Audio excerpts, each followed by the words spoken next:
the most valuable asset we have in fundraising is time. Sure. And if we're not using our time with the right prospects, you might feel good sometimes. They might be fun to hang out with or socialize with, but they might be the wrong prospects for for a given project. I mean, how do you do that without being, too assertive or too passive? I mean, do you have a philosophy or a style, or if you want to role play me as the donor, that's fine too. But how would you think about that? So it's such a dance, you're right. It's because it is the perfect balance between being direct and business forward, and also understanding that the crux of great fundraising is exceptional relationship building.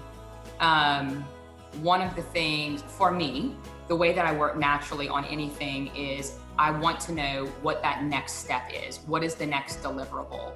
And so early on in my first set of meetings, so my first 2 years, that was something I found I was frustrated about, that sometimes I would leave meetings not knowing what I should do next.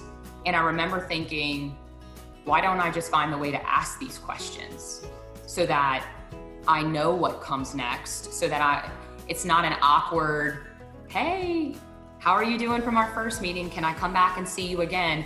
I wanted these individuals, certainly my donors, my prospects, to know what I would be coming back on, and even for me to have a natural next thing to follow up on.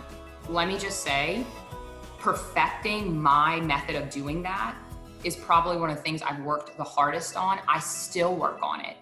10 years later, millions and millions of dollars later, I still work on it because it is, one, it deserves that. But two, I think as we evolve as professionals, our style also adapts.